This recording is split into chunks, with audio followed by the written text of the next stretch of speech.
And I'm really excited to welcome you to the very first program for our new exhibition, Ship of Dreams, Artists, Poets, and Visionaries of the SS Vallejo.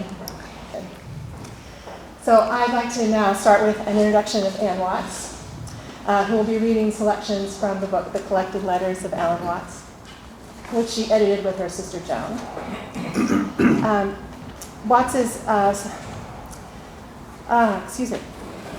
Watts's philosophies were strongly influenced by her experiences as the daughter of Alan Watts.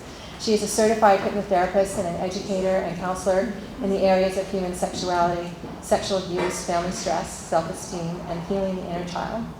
She also works with financial and aging issues. Since 1985, she has led hundreds of human growth workshops in the United States, Canada, Australia, Japan, England, and Germany as facilitator with the Human Awareness Institute. Following Anne will be Betsy Stroman, and she'll be talking today about the artist Jean Varda, who in the 1960s shared space on the Vallejo with Alan Watts. With her two books, A Place of Innocent Recreations, A History of the Sausalito Library, and The Art and Life of Jean Varda, and her essay, Jean Yanko Varda, The Modern Alchemist, in the catalog for Ship of Dreams. Stroman is a significant chronicle of Sausalito as a cultural touchstone in Northern California. So I'm going to turn it over to Anne.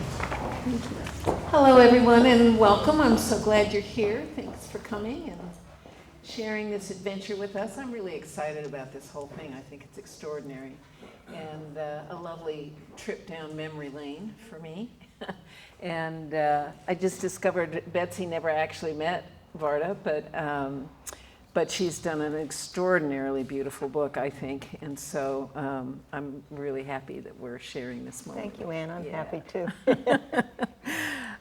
So people often want to know how this book came about, and my sister Joan, she's 4 years older than I am, and so the two of us inherited, when our stepmother died, all of Alan's papers and various writings and things. And so among all that stuff were these volumes of letters. And so we were visiting the New World Library where they were republishing some of Alan's works. And Joan mentioned that she had all these letters at her place. And our editor lit up right away and said, wow, we ought to do something with those letters. Are you willing? And so we decided that we would do it ourselves. And together we read through all of these letters. And the amazing thing is, there are letters here from when Alan was 13 all the way until his death. And when he was 13, he went to a boarding school. And so there's a lot of letters to dear mommy and daddy. And so, you know, that's a big portion of this. And he wrote amazing letters, really incredible. If you've read any of his books, you know what a writer he was, and really shows up in his letters. I laugh because in many of the letters that he's writing, he writes really long letters. And how we have the letters to his parents is they saved every letter he ever wrote, as parents often do. And so we believe that when he was writing his autobiography, his father gave him all those letters. So he had that source material for himself. And then he made carbon copies of every letter he wrote. And so we have all these carbon copies. And that's how we have all this stuff, which I think is extraordinary, because I think the age we live in now, they're not going to be letters like this anymore, you know, and I just think it's a real treasure trove. So for today, I want to read some of his memories about, are you able to hear me? Yep, okay. In and out? Okay. I want to read particularly about his things that he said about being on the Vallejo, right? And since that's the event that we're here to celebrate. And but I'm going to start with something my sister wrote, because Joan and I wrote we wrote the stuff in between the letters to kind of fill in the gaps. And so I think this book is more personal than even Alan's autobiography in terms of really talking about what was real in our lives. This letter what Joan is writing about is in the early 60s. And she says, during this time, Alan and Jano moved to the ferry boat Vallejo at Gate 5 in Sausalito, owned by artist Gordon Onslow Ford, whose works are here. And Alan always referred to it as his oyster, rough on the outside and beautifully smooth on the inside. It was indeed a wonderful place. At low tide, the vessel rested in the mud of Richardson Bay, an arm of the San Francisco Bay. And at high tide, it floated. It gently swayed in the currents, except during storms when it rocked and sometimes took water in the bilge. The main room had teak floors that had seen a century of traffic and shone beautifully with the wear. Through a long wall of windows where the paddle wheel had been, one had a magnificent view of the bay and Mount Tamalpais. Richardson Bay was an artist's colony of sorts, people living in small boats and other structures in alternative lifestyles. Okay, the halyards from nearby sailboats would make a wonderful musical sound as they slapped against the masts in the breeze and as fog came off the hills or up the bay from the Golden Gate. A well-known Greek collagist, artist, and wonderfully companionable neighbor, Janko Varda, Janko was his nickname, lived on part of the vessel, and there was a secret door between the sections. It was a magical living space. Interestingly, Alan mentioned to his father that only he had moved to Sausalito. He didn't talk about Jano moving in with him yet, because that was off topic with his parents. He was still being very private with his parents, not talking about his mistress. And then I'm moving to a letter that he wrote to Timothy Leary, August 24th, 1961. And so it's, yes, I have moved a lot. This place happens to be quite the most beautiful spot I have ever lived in. It is permanently moored and reached by a short gangway. It is also amazingly capacious, and those who come aboard for the first time usually draw in their breath a bit. There is a vast studio room with the whole width of the boat. At one end of this room, there is a second very large room, which I use as an office, library, and living quarters. Beyond this, a stairway leads to a small deck cabin. At the opposite end of the main room, there are two other good-sized rooms, a kitchen and an enclosed sun deck. Above them, another small deck cabin. The main room has a great window where the paddle wheel used to be, looking out over nothing but water and birds to Mount Tamalpais in the distance. A similar apartment on the other end of the boat is occupied by a Greek artist, Janko Varda, now 70 years old, a most robust and colorful figure. He has made himself a capacious sailing boat with a lateen, dhow-type rig, all painted in brilliant hues, in which he takes out sailing parties of 12 or 14 people every Sunday. To see it go by makes you think you are in the Mediterranean, and the whole place is very shipshape and cleanly and restfully decorated. I think if you hold that, I think it's echoing.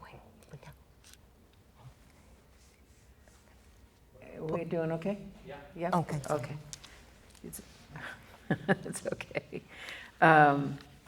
Yeah, and so I'm just, like the colorfulness of where they are. He's writing here in 62 to his beloved Jano, and he says, I went sailing with Janko today. Gorgeous weather and a boatload of beautiful girls, but all somehow lacking a heart. Same way with the cuckoldry party the night before. Best thing about it was Jim and Joel, my ex-husband Joel Andrews, harpist, and James Broughton, who was a magical poet and filmmaker, delightful man. And James and Joel used to do poetry and harp music together. They had a program. And so the best thing about it was Jim and Joel and their harp poems. I had Joel and Gavin Arthur, Chester Gavin Arthur, who was a well-known astrologer in the Bay Area back in those days. They came here to dinner before the party, and more social stuff beyond that. But just it's so typical, those Sunday sailings with Varda, with all the beautiful girls. And he was such a raconteur. He told the most amazing stories, and you never got tired of hearing him. It was so much fun. Yeah.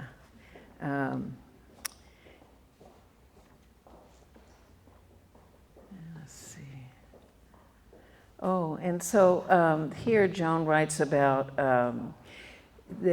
Alan formed a Society for Comparative Philosophy, which was incorporated in 1962 to establish an educational organization that would generate income to promote the work of Alan and others in the philosophical religious field. The ferryboat Vallejo became a seminar center. The original board members were Alan, Henry Dennison, and Don Gates.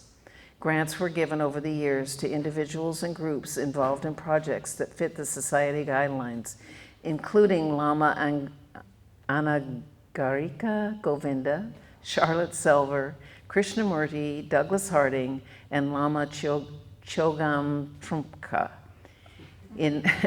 Sorry about that. In 1970, Elsa Gidlow deeded her property at Druid Heights to the society. And on about Druid Heights. But so they gave a lot of seminars, and a lot of wonderful people would gather on the ferry boat for those seminars. So that's those pieces. I just want to, there's just a mention of Varda's death. I was away, I think I was in North Carolina at this time. And let's see, I think this is one of his letters to his, get the page. Yeah, this is a letter to his father. And I should have seen what year it was. 1971, January 18th, 1971. There have been all sorts of problems around here this month. Dear old Varda dropped dead of a heart attack in Mexico City, and I have to take care of all the rearrangements concerning his part of the boat and who is to live there instead, which requires much soothing of easily ruffled emotions. So I think there was a lot of competition for all of that. So anyway, those are the letters that specifically have bits about Varda and Gordon Onslow Ford and the ferry boat and all of that. So it's for that really resonates with the event that we're having here. And you know what, I want to turn it over to you, because what I really love is questions. So when she's made her presentation of her book, then we're going to open it to questions for you guys, and I hope you will have lots of questions. So, over to you. Thank you. Yes. Hi, I'm Betsy Stroman, and I never met Varda, as everybody has heard, but I lived in Sausalito beginning in around 1990, and at one point began writing little articles for the local paper about artists in Sausalito, and somebody told me about this young woman named Julie Turando, who lived in Sausalito, in San Francisco, who was Varda's granddaughter.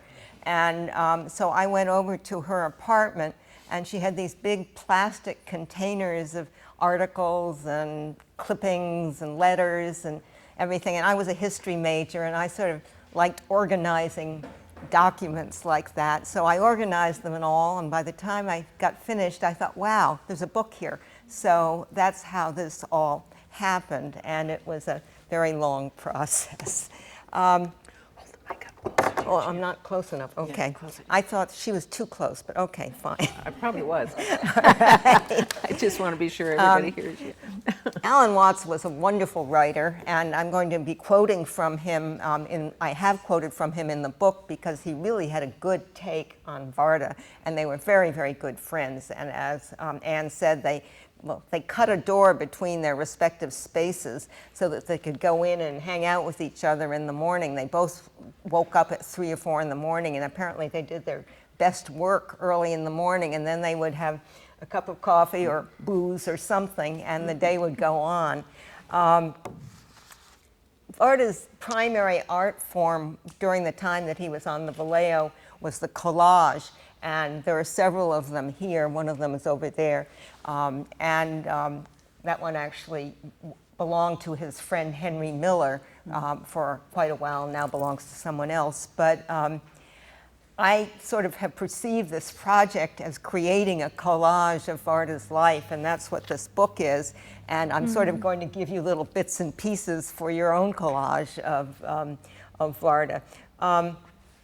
The Vallejo was an old ferry boat that had been built in around 1870, but its most recent incarnation had taken soldiers and working people back and forth between Mare Island and Vallejo during World War II. And after World War II, it was retired and taken over to Sausalito to a man named Arquez, who had a big boatyard. And he was going to take it tear it up into pieces and sell it for, and then the owners who lived in Oakland were going to sell it for scrap.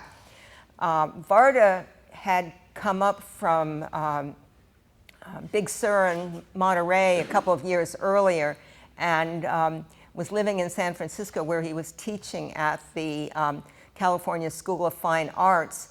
And he had met Gordon Onslow Ford when they were both visiting Henry Miller in Big Sur. And they kept in touch when they were both in San Francisco, and both of them wanted to have a place to paint by the water, so they started looking around. And Varda first found the Vallejo, and rumor has it that he was squatting on the Vallejo, which was not uncommon in Sausalito after the war. Everybody was, taking advantage of all these boats that had been dragged in after the war. They were also next door to a Liberty ship building place it's called Marin Ship, and that had closed down suddenly at the end of the war, and there had just been vast amounts of materials and buildings, and the artists were coming in and staying in the buildings, working in the buildings, taking pieces of the buildings to construct their houseboats, and generally it was a pretty easygoing place. And Varda showed the Vallejo to Gordon Onslow Ford, who had come from England in 1938, and Varda had come in 30. He came in 39. I think they both came in 39. But at any rate, they decided this would make good workspace, and I thought I'd do my first little reading about that. 139.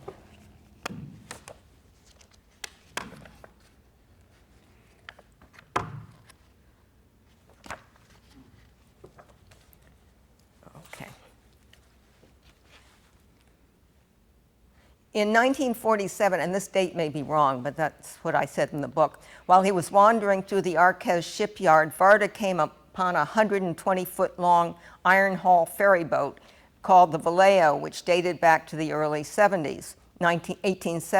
The ship had carried horse-drawn carriages between Contra Costa and Solano County and transported shipyard workers and military personnel between Mare Island and the Vallejo during World War II, and I've told you about that. Many years later, Onslow Ford described the transaction that led to the purchase. We hurried over to the Gardner office in Oakland, arrived rather disheveled, and said we wanted to acquire the ferry. He asked how much money we had. Forrest, who was a third person who was involved in this at the time, who later dropped out, Forrest had none, Varda had none, I had $500. So he took that as a down payment, and we agreed to pay $60 a month. Soon Forrest Wright moved on, leaving his third of the ferry boat to Onslow Ford. Varda arranged to have the boat towed to a berth at the northern edge of Sausalito city limits next to the Marin ship. Onslow Ford purchased a strip of land next to the Arquez shipyard, along with an underwater lot that they used for berthing space. The new owners of the Vallejo helped themselves to the building materials that were readily available in the Marin ship as they began to remodel the ferry boat to serve as their respective quarters. There was a waterfront tradition that no one paid their bills, according to Onslow Ford, who in an interview many years later added that Varda was an instigator of that custom. They recycled old engines and turned steam pipes into chimney flues and kitchen parts. They used wood from the paddle wheels for additions and partitions. Varda enclosed the open stern and built an addition that almost immediately caused the boat to tilt. They closed up some of the original windows and added new ones. They built walls across passenger decks and painted the stack yellow. For nearly a decade, the additions continued.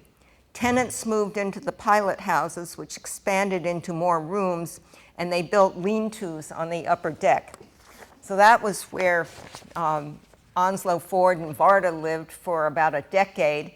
And then Onslow Ford moved out in around late 1940s, and David Cole, the gallerist, some of whose art is hanging here, art that hung in his gallery, David Cole moved in for a couple of years, and then it fell to Alan Watts to get it.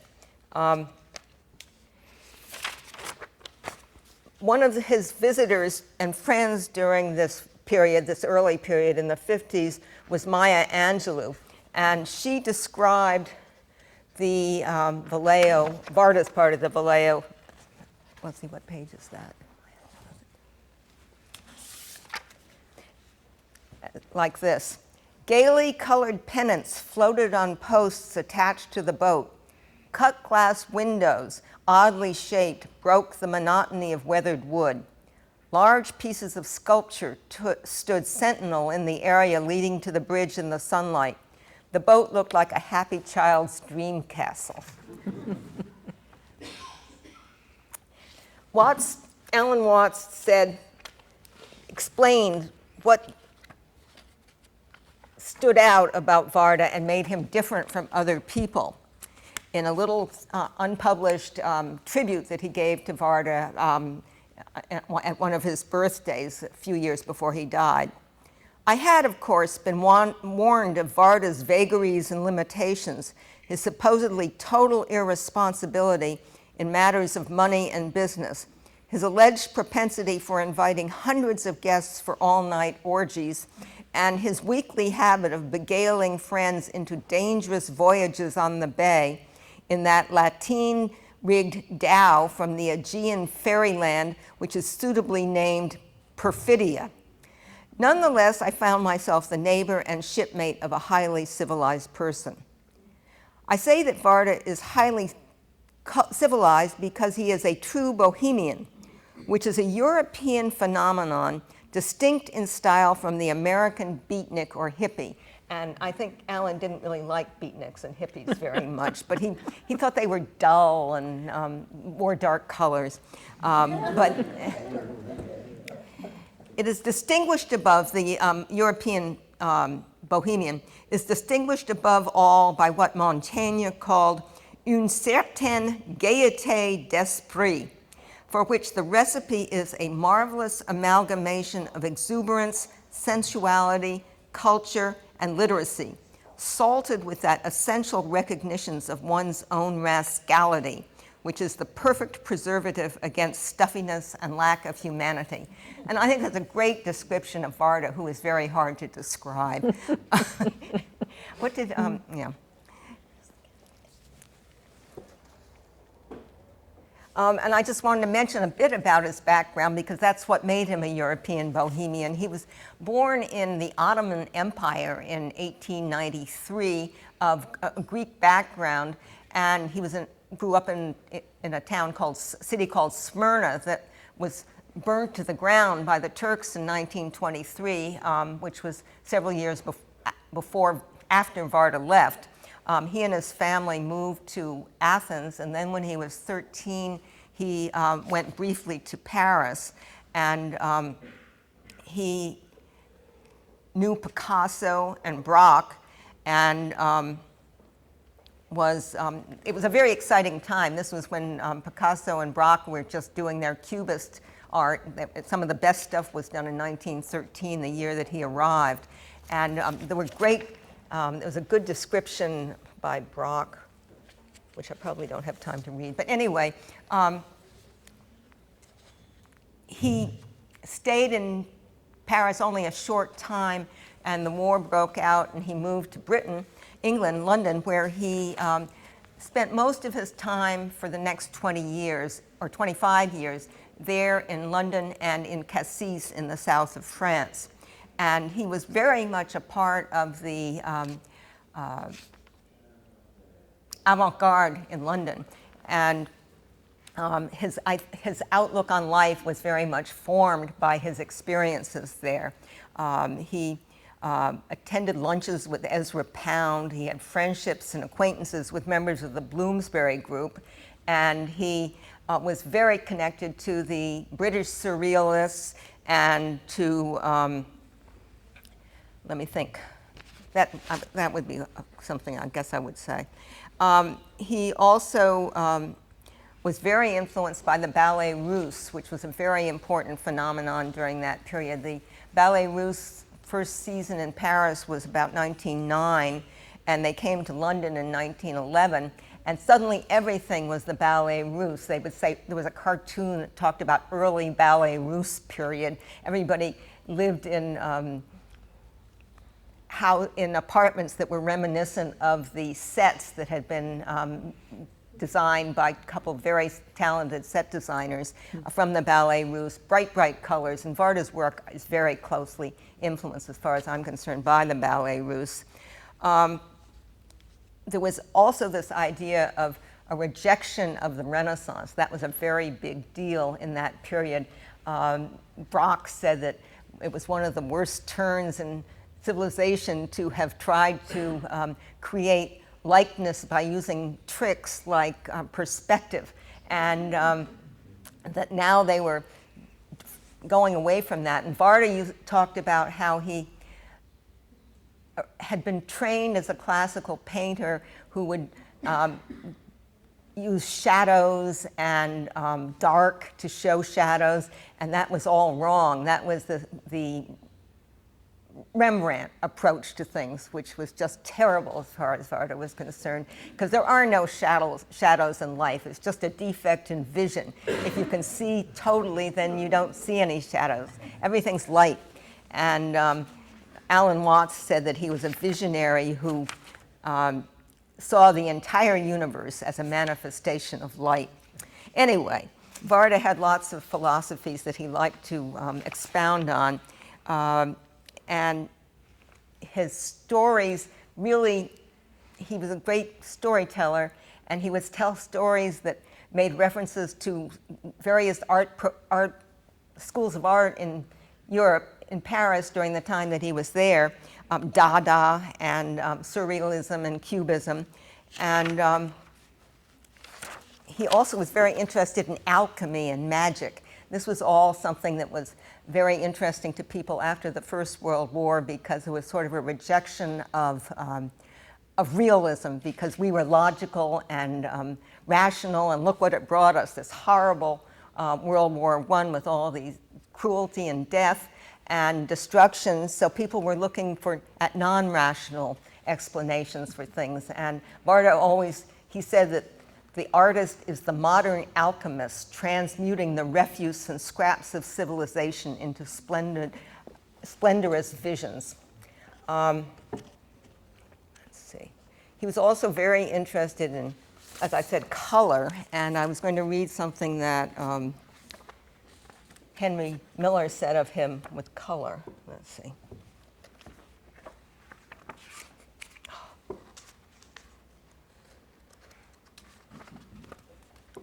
I know, of course, that to evoke a true feeling of color, to capture the vibrant essence, one should lay one color next to the other in contrasting manner. For me, the master in this domain is Jean Varda, who long ago abandoned brush and canvas in order to make collages. To enter a gallery in which his collages are exhibited is an event in one's life. One no longer thinks of colors, but of color itself, the wonder and the miracle of it. No painter, however riotous his palette, can ever obtain the results which Varda does by putting together pieces of paper, cloth, or whatever material he chooses to use. And then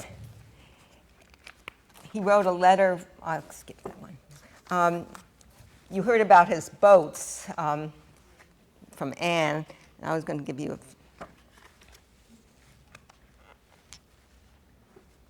he had a series of boats.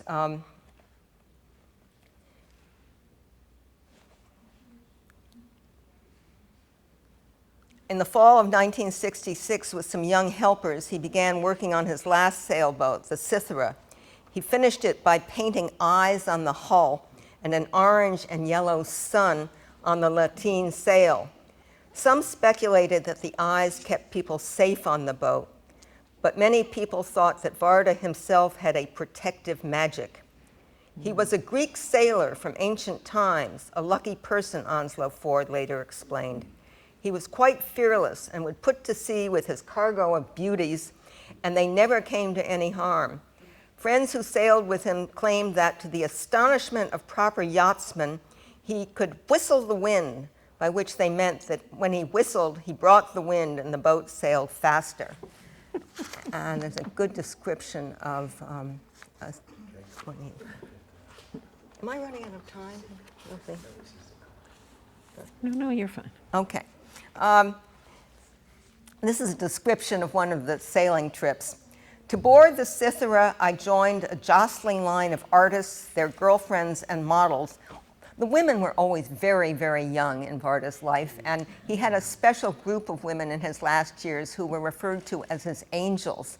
And they were beautiful, and they were dancers, and they were very, very young. They were so young that they would go over to a place called the No Name Bar in Sausalito, which was famous at that time, but they wouldn't go in because they were under 21. And Varda at that time was in his 70s.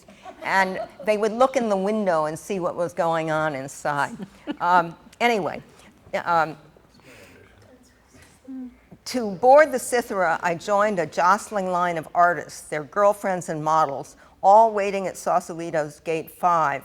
Varda, wispy white, bearded, and genial, waves us aboard. Each Sunday, the sometimes controversial but always colorful artist sails San Francisco Bay. There is no other cruise like it. When the Cythera is fully rigged, she resembles an exotic Chinese junk. No one would guess the craft is a resurrected, rusty, iron-hulled lifeboat.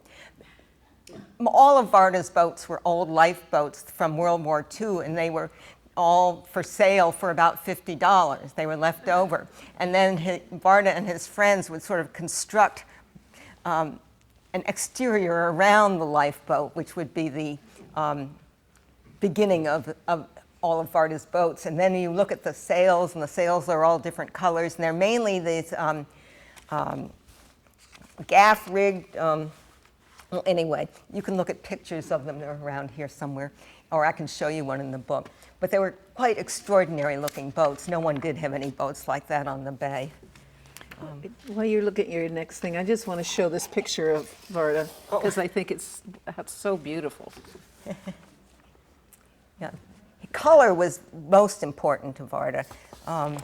And he would get clothes from the Goodwill or trash, trash bags, and he'd dye them. Writ dye was one of his favorite tools. And so he'd put it in the washing machine. I don't know whose washing machine it was. No one would want to use it afterwards. But anyway, he would dye his clothes pink or yellow or whatever. And he was a great host. He loved to cook. And he had giving parties and costume parties was a big thing in England and in France in the 20s and 30s. And it was something that Varda had begun doing when he was still in Europe. When he was living in Cassis, he was known as the king of Cassis. He would give these great parties, no money, but somehow never needed to need money to do this. And, excuse me just a second. Yeah, we're getting close. Yeah. Okay. This is a story, just a brief thing by one of his friends Julian Trevelyan was his name. That's a very famous name in England. Trevelyan was a British surrealist and a very close friend of Varda's in England. And he wrote, "I remember fêtes organized by Varda in his garden," this is in Cassis, "where we ate a kind of ratatouille that he had cooked for us around a great table on the terrace and danced afterwards on the threshing floor. The girls had raided a rubbish heap beside a cemetery where they had picked up fantastic wreaths, crowns, hearts, and other trophies made out of the ubiquitous white beads that flower only in French pompes funèbres. With these, they had dressed themselves up like Byzantine empresses. Varda himself headed the table in a jeweled turban, otherwise bare to the waist. There was a ballet, I believe. The wine flowed freely, and toasts were drunk to a certain celebrated goat in the neighborhood that Varda claimed as an immortal. In such frivolities, time slipped easily by at Cassis. And Cassis was where Varda created this lifestyle for himself and for his friends, and he brought it to the United States. And he first lived in Big Sur, where there are stories of his parties there that are wonderful. And then he moved to what was called the Red Barn in Monterey for the rest of the World War II, where he again had parties that were memorable and written up in the papers and have the same flavor. And then he moved to San Francisco and then on to the Vallejo. And at first he gave parties, and then this sort of caught on. And as he got older, he had younger disciples who gave the parties, and they would write masques, M-A-S-Q-U-E-S. He had a friend named Victor de Souveraud, who was a good party organizer, Marc de Souveraud's older brother. He would write the script, and then there would be a musical group that would play, and people would come in costumes, and they would do sets. And sometimes these were on the Vallejo, and often they were in other friends' houseboats. And one was actually his ex-wife Virginia had one on her houseboat called the Umphale. Another friend, Janet Anshin, no, I can't. It's not Janet. Somebody, Anshin, had a party, big party. And then some other friends had a party that Herb Cain came to, and I thought I'd just read what he said about it. I'm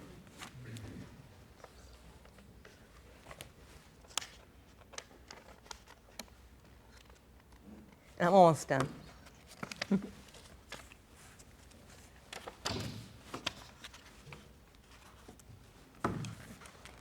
It was headed "The Brave and the Beat."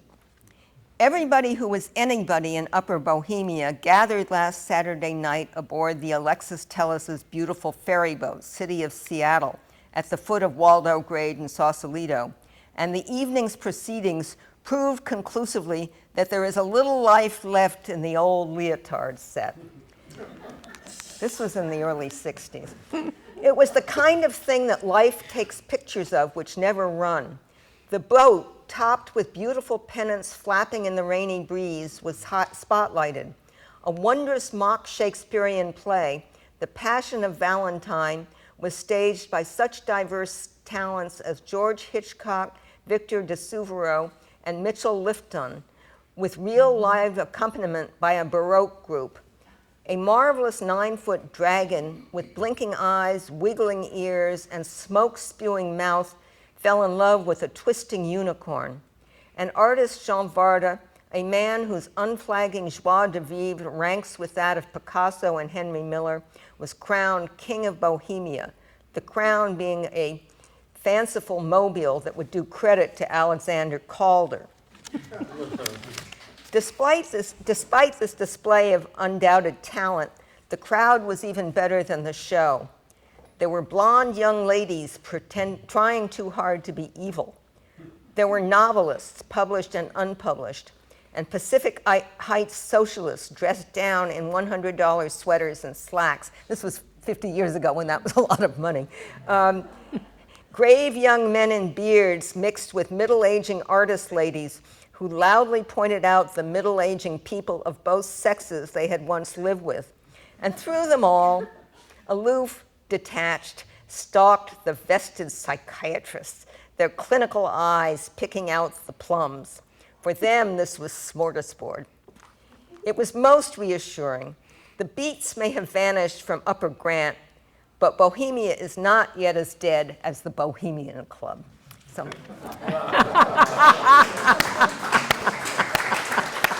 Well said.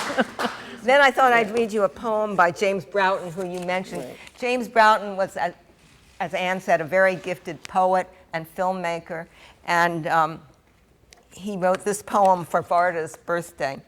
The chef of all merry is stirring in the news, a pinch of virgin meat and some unicorn juice. No cooked gooses wanted, no weeping in the dishwater. The king of anima has wed the wise man's daughter. Spread butter on the lion's tail, bake a phoenix in the cake, and swing the ladies round the night for Varda's sake, whatever that means. And now I'm ready for questions. I just wanted to close with something that Onslow Ford said, which I think is pretty self-evident. I hope it is. The Vallejo was a happy ship. It was a place where artists blossomed, flowered. The ferry will be remembered as a great thing. Varda set the tone. Thank you.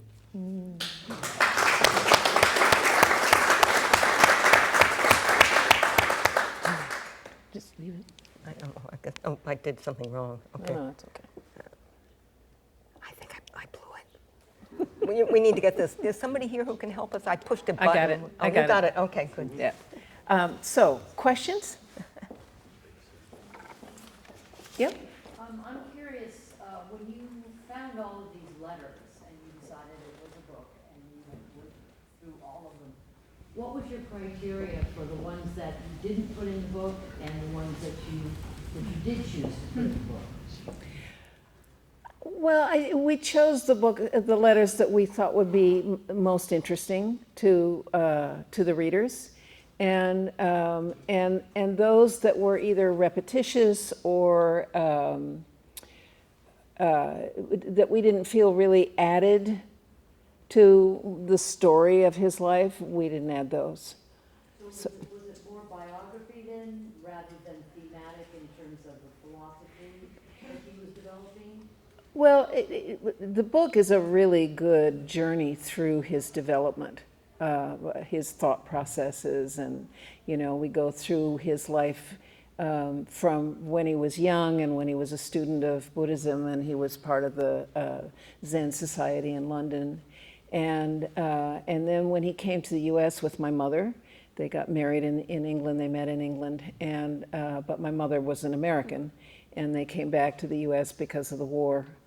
And so then he became an Episcopalian priest for a period of time.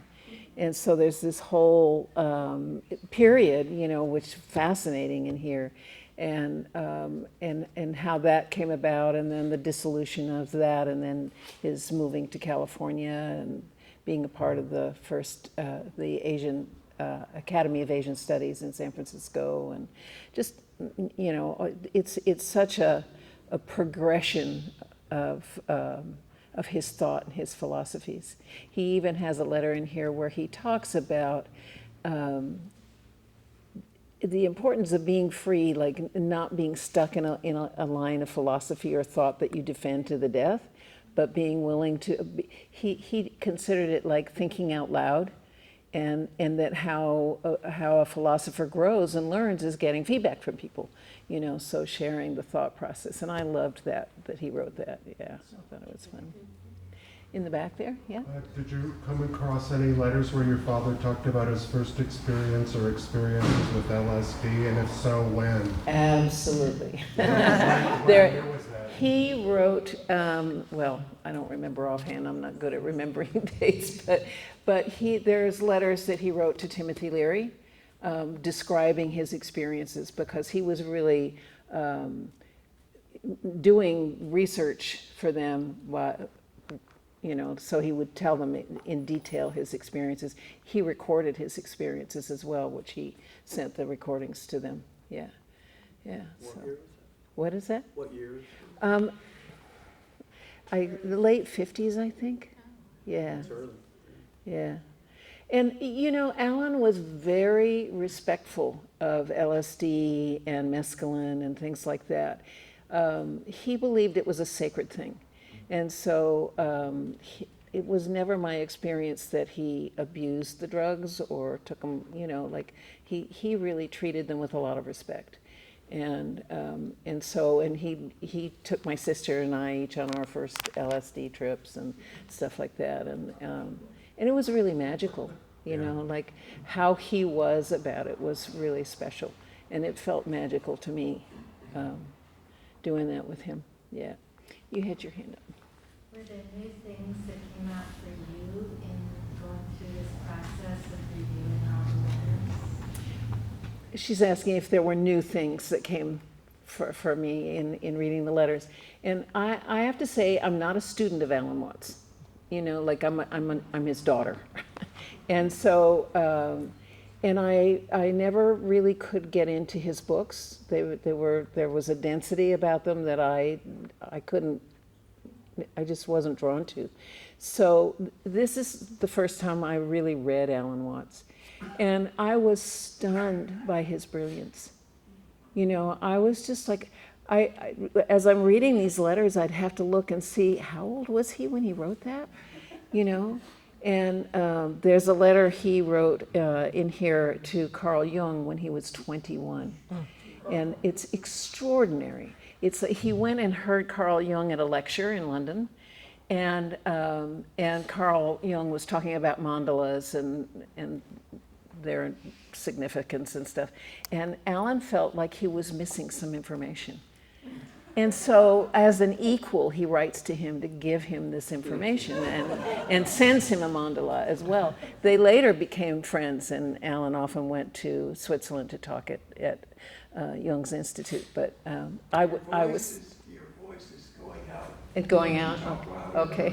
All right. Thank you. Thanks. Yes.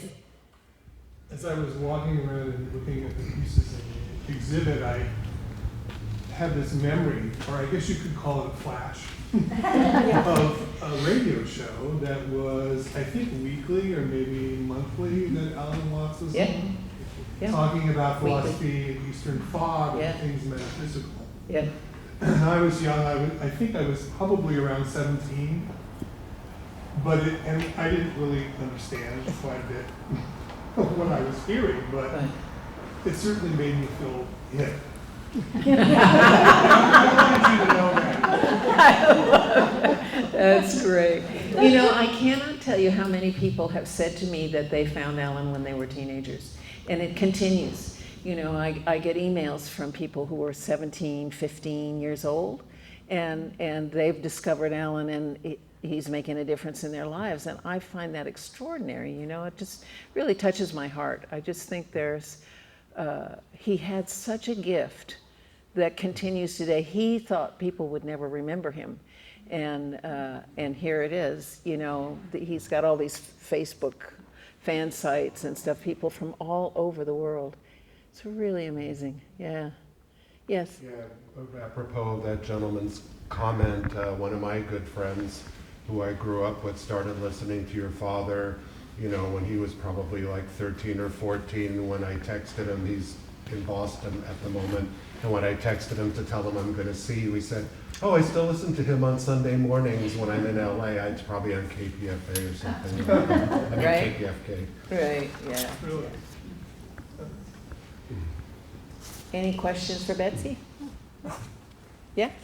Betsy, do you know if Gordon Onslow Ford and Varda collaborated on any artwork? Or? No, they didn't collaborate on any artwork, and in fact, they were good friends, but I think Gordon Onslow Ford sort of thought Varda's art, well, he says his artwork was mainly an expression of himself and of his life and his and of beauty. And this is something actually I wrote about in the essay for the brochure for the catalog, that you know, this was considered, it was sort of, the suggestion is there that Varda was second rate because all he cared about was beauty. And Varda would say, yeah, that's all I care about is beauty, but that's what I paint about, that's what I live for. And paradise and beauty were Varda's Right.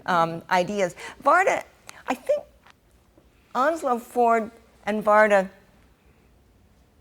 liked each other, but Onslow Ford lived a very different kind of life, and I don't think that that he was that compatible with Varda over the long haul. I don't know what. If you look at that painting over there of Onslow Ford's, it's kind of the black and Oh, yeah, yeah. green one. And that ain't anything having to do with Varda, right? Very different styles, Yeah. yeah. No, Varda was interested in sort of pulling the dreck of the world together and creating beauty out of it. That was his idea. Yeah. I just a point of reference. Didn't Gordon Onslow Ford live in Inverness? Yes, yeah. It's a beautiful spot. He bought something like 40 acres or 140 acres out there. And that's where the Lucid Art Foundation is now, which is was his home. And yeah. Yeah. So would you say that the Varda coterie and Alan Watts circles, did they actually mix, or were these sort of separate events at the Vallejo, or how did the fusion of the philosophically minded and, you know, the sort of Varda would say that he was very philosophically minded. He considered himself to be philosophically minded, and you can talk about from knowledge rather than from speculation, which is what I'm talking about. But Watts called Varda a visionary, and I have Victor de Souvero is one of the few people who's still alive who was in that world. And when I wrote my book and sent it to him, he wrote back and said, "That's good, but you didn't say that Varda and Watts had a telepathic kind of relationship, that they just understood each other just amazingly well." So, and that was one of the complexities of this situation. Watts's place was just all white and very, very austere, and Varda's was just you know, all these bright colors all over the place and parties. But they mixed. The Watts and Varda mixed a lot. They really liked each other, and I think that people would sail on the boat and then they'd pray. You know, they'd get into Watts's place and take seminars from Watts on, you know, on Zen Buddhism, and it just sort of seemed to be all of a piece, wasn't it? I just have to correct, Watts's place was not white. Oh, wasn't it? All right. No. Wood. It was wood, and there was a lot of gray in the wood, but it was, and he had lots of artwork, but it was very neat. And whereas Varda's side of the boat tended to be more chaotic. I mean, he was, you know, cutting up fabrics and doing, you know, like it was like all this stuff that he was doing. But they had so many interests in common. And I would say about Alan is that he was able to be good friends with lots of different people from different walks of life. And so he and Yanko were very, very close. And he and Gordon Onslow Ford were close and good friends. And I remember when I knew Gordon, he and his wife Jacqueline were living in Mill Valley. And we used to go to their place. They had this huge house and a beautiful garden. And my experience of Jacqueline was that she was magical. That's how I remember her. And I think my sister Joan remembers her the same way. She was just so special. But they were often a part of our lives. So all of that, yeah. Somebody else had their hand up back there. Yep. What became of the Vallejo? Is it still afloat? It's still afloat, and actually it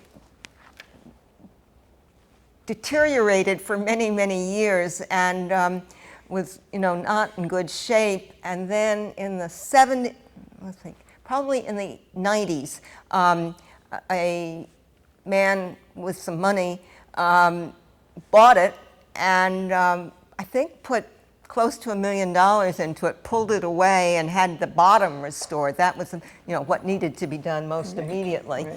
And he's still there, and he's married a woman who's running a program called the Varda Art Program, or the Vallejo Art Program or something, and it's basically a residency for artists who get to work there.